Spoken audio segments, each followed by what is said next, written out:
Assalamualaikum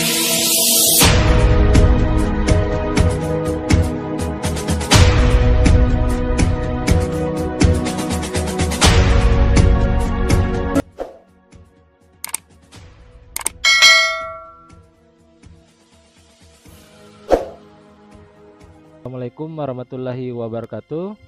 Halo adik-adik, bertemu kembali bersama saya di channel ini dalam pembelajaran matematika. Pada kesempatan kali ini kita akan bahas kembali sifat-sifat logaritma ya. Jadi sifat-sifat logaritma. Nah, sebelum kita menuju ke sifat-sifat logaritma, kita bahas dulu mengenai definisi dari logaritma itu sendiri.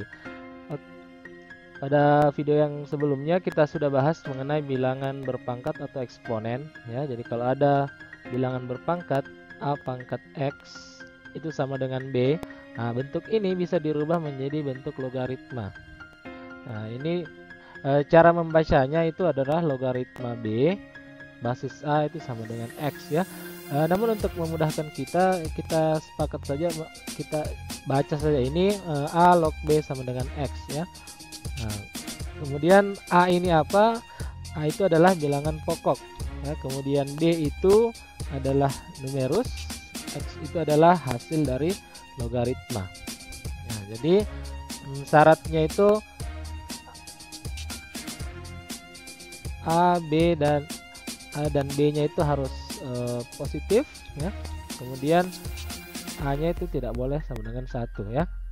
Jadi ini syaratnya.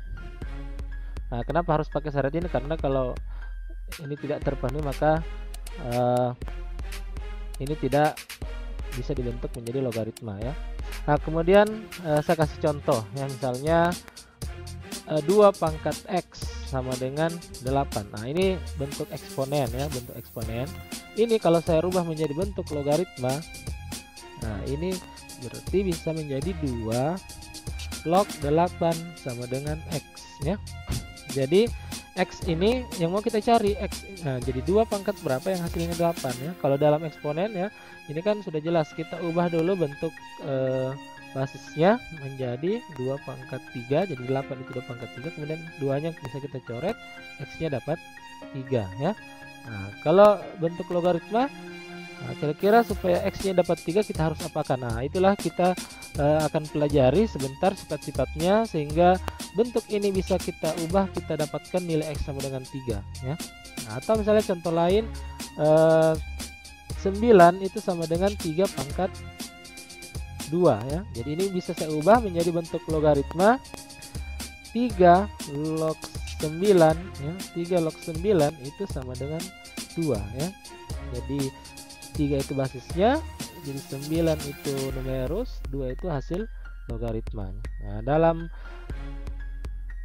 kehidupan sehari-hari ini kalian pelajari di kimia juga ya, mata pelajaran kimia. Pada saat kalian mendapatkan soal mencari derajat keasaman atau pH suatu larutan itu menggunakan rumus logaritma.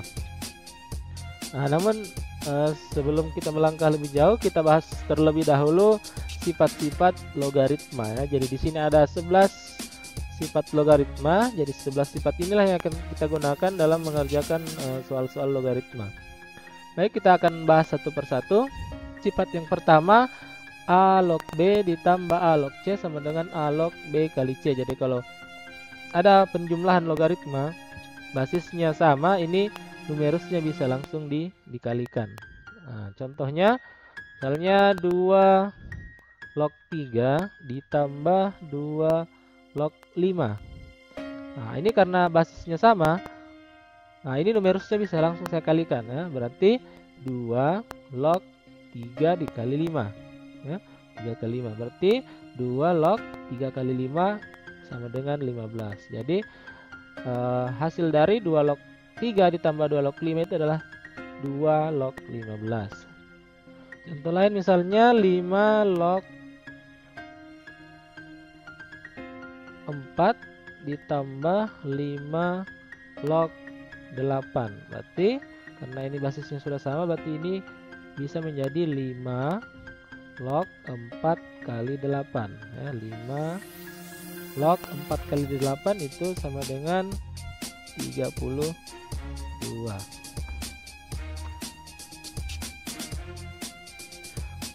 Oke, baik, kita ke sifat yang kedua ya. Sifat yang kedua.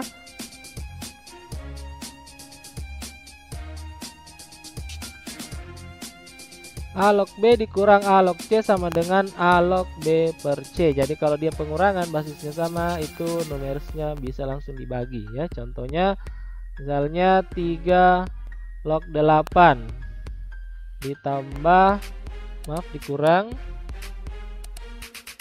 ya, dikurang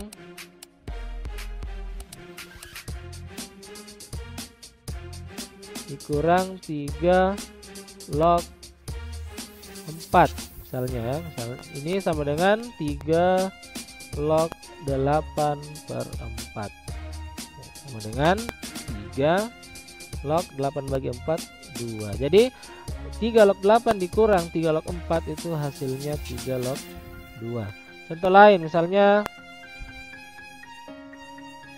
5 log 10 dikurang 5 log 2 itu sama dengan 5 log 10 per 2 sama dengan 5 log 10 bagi 2 itu 5. Jadi hasil dari 5 log 10 dikurang 5 log 2 itu sama dengan 5 log 5. Oke, sangat mudah sekali. Kita lanjut ke sifat yang ketiga. A log B pangkat N itu sama dengan N dikali A log B. Jadi kalau numerusnya berpangkat ini bisa ditendang ke depan ya. Jadi misalnya 2 log 25. Ini kita mau sederhanakan bentuknya. Berarti menjadi 2 log 25 itu sama dengan 5 pangkat 2. Nah, ini numerusnya ada pangkatnya. Ini pangkatnya bisa saya tendang ke depan. Jadi 2 kali 2 log 5 ya. Nah, ini bentuk sederhana. Atau contoh lain misalnya 3 log 81 ya, sama dengan 3 log 81 itu sama dengan 3 pangkat 4. Nah, ini numerusnya ada pangkatnya. Lagi-lagi kita tendang ke depan, berarti 4 kali 3 log 3. Ya, masih sangat mudah. Lanjut kita ke sifat yang keempat. Ya, sifat yang keempat. Nah, sifat yang keempat, A pangkat M log B pangkat N itu sama dengan N per M dikali A log B. Jadi kalau dia basisnya memiliki pangkat, numerus juga memiliki pangkat, nanti pangkat numerus dibagi pangkat basis ya, baru dikali A log B nya. Contoh misalnya 4 log 27 ya. Jadi ini mau kita sederhanakan bentuknya. Jadi misalnya 4 itu kan sama saja dengan 2 pangkat 2. Log 37 itu sama dengan 3 pangkat 3. Nah, ini numerus dan basisnya masing-masing memiliki pangkat. Nah, ingat selalu yang ini dibagi dengan yang ini ya. Jadi 3 dibagi 2 dikali 2 log 3. Nah, ini bentuk penyederhanakan dari sifat yang keempat. Atau saya kasih contoh lain misalnya 81 log 125 ya. Misalnya 81 itu sama saja dengan 3 pangkat 4. Log 125 itu 5 pangkat 3. Nah, ini masing-masing basis dan numerusnya berpangkat. Jadi selalu ingat yang ini pangkat numerus dibagi pangkat basis. Jadi 3 per 4 dikali 3 log 5. Oke, sangat mudah sekali. Kita lanjut sifat yang kelima.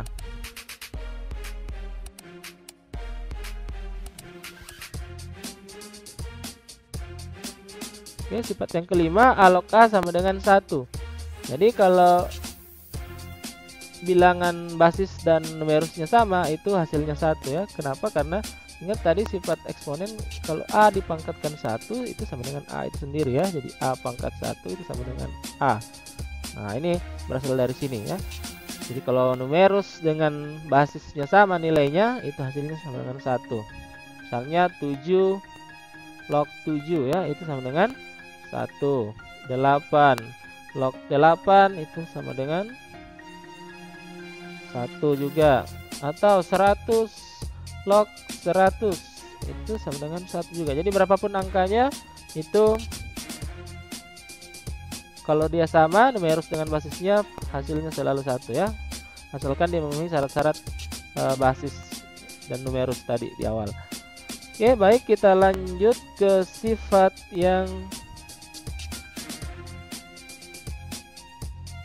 ke-6 ya. Sifat yang ke-6, A log 1 sama dengan 0. Jadi berapapun basisnya, kalau dia log numerusnya 1, hasilnya pasti 0, kecuali A itu tidak boleh 0 ya. Nah, ini asalnya dari sifat eksponen yang A berpangkat 0 sama dengan 1 ya. Jadi asalnya dari sini. Nah, ini contohnya. Jadi misalnya 10 log 1. Ya, itu sama dengan 0 karena 10 pangkat 0. Karena 10 pangkat 0 hasilnya 1. Atau misalnya 25 log 1. Itu sama dengan 0. Kenapa? Karena 25 pangkat 0 hasilnya 1. Atau 100 ya, 100 log 1 itu sama dengan 0. Jadi berapapun angka yang ada di basisnya itu, kalau dia numerusnya 1, hasilnya pasti 0 ya. Nah, karena di sini 100 pangkat 0 hasilnya 1 ya. Sangat mudah untuk sifat yang ke-6. Lanjut kita sifat yang ke-7. A log B sama dengan 1/b log A. Nah, ini jadi kalau dia bentuk A log B itu, kalau mau ditukar basis dengan logaritma itu jadikan 1/, ya. Jadi 1/b log A. Jadi misalnya 2 log 3 itu sama saja dengan 1/3 log 2. Jadi tinggal diputar saja basis dengan numerusnya, terus dia ada di bawahnya per ya. Nah, atau misalnya 3 log 5 per 4 log 7 misalnya ya. Nah, ini kalau saya tukar dari bawah ke atas, atas ke bawah, yang atas menjadi ke bawah ya, yang di atas saya tukar ke bawah, jadi ini di sini menjadi 5 log 3. Nah, terus kalau yang 4 log 7 saya naikkan ke atas menjadi 7 log 4. Nah, seperti itu. Baik, kita lanjut ke sifat yang ke-8 ya. Sifat yang ke-8 ini perkalian logaritma. Jadi kalau ada A log B dikali B log C sama dengan A log C. Jadi kalau ini dan itunya sama, itu bisa diringkas menjadi A log C ya, yang penting sama. Nah, contohnya, nah misalnya 3 log 4 dikali 4 log 5 itu sama dengan 3 log 5 ya. Jadi karena ini sudah sama, nah ini bisa kita coret ya, jadi sisa 3 log 5. Atau misalnya 3 log 27 dikali 3 log 6 sama dengan berapa ya. Jadi misalnya ini kan tidak sama ya, 27 dengan 3. Kita ubah dulu 27-nya menjadi 3 log 27 itu 3 pangkat 3 dikali 3 log 6. Nah, sama dengan. Nah, ini kita tendang dulu ke depan ya, pakai sifat yang ke-3 tadi. Sifat yang ke-3 ya. Berarti 3 kali 3 log 3 kali 3 log 6. Nah, ini sama. Ini bisa kita coret. Berarti 3 kali 3 log 6. Nah, itu untuk sifat perkalian ya. Kalau dia numerus yang di sini dengan basis yang satunya itu sama nilainya, itu bisa langsung dicoret saja ya. Nah, itu sifat ke-8. Oke, lanjut kita sifat ke-9. Jadi kalau dia logaritma A itu sama dengan 10 log A. Maksudnya apa? Kalau tidak ditulis basisnya di sini, itu artinya basis 10 ya. Jadi misalnya log 8 itu artinya 10 log 8, atau log 20 itu artinya 10 log 20, atau misalnya log 30 artinya ini 10 log 30. Intinya kalau tidak ditulis di sini basisnya, itu artinya dia basis 10. Ya, itu untuk sifat ke-9. Lanjut kita ke sifat yang ke-10 ya, sifat yang ke-10.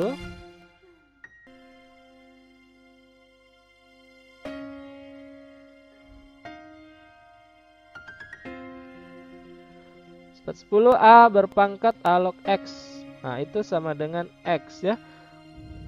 Nah, jadi maksudnya apa? Kalau dia basisnya di sini sama dengan basis log yang dipangkat, itu ya, nilainya sama dengan X.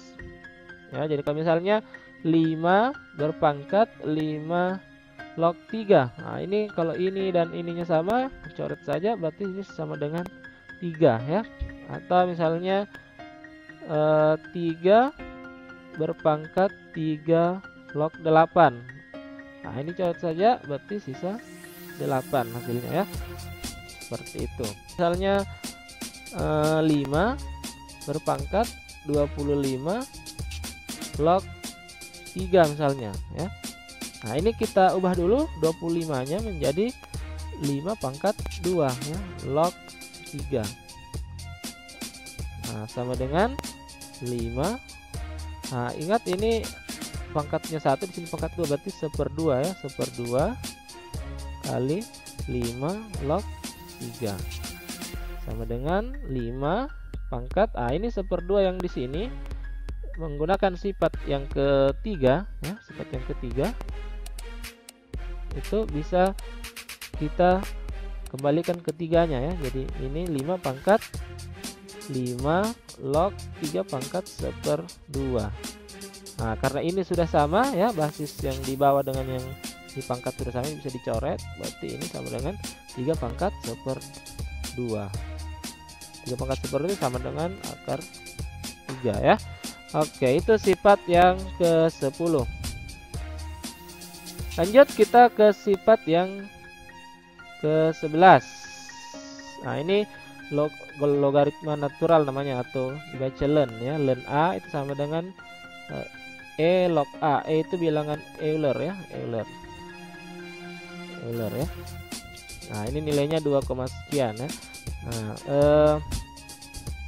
jadi kalau misalnya ada len 9, berarti ini basisnya Euler log 9 ya. Jadi kalau ada logaritma di situ tertulis ln atau logaritma natural dari 9, itu berarti basisnya adalah Euler atau E ya, E log 9. Oke, saya kira mungkin itu saja untuk sifat-sifat logaritma. Nanti di video selanjutnya kita bahas contoh soalnya. Nah, jadi sifat-sifat ini yang harus kalian pelajari, harus kalian ketahui agar bisa mengerjakan soal-soal dari soal-soal bentuk logaritma. Jadi nanti di video selanjutnya kita akan bahas contoh-contoh penggunaannya atau contoh-contoh soalnya. Nah, mungkin sekian untuk video ini. Jadi kalau misalnya ada yang kurang dipahami, silahkan putar ulang videonya, atau bisa juga diisi di kolom komentar ya. Dan jika kalian rasa video ini bermanfaat, silahkan bagikan sebanyak-banyaknya ke teman-temannya. Mungkin sekian untuk video kali ini. Terima kasih atas perhatiannya. Assalamualaikum warahmatullahi wabarakatuh.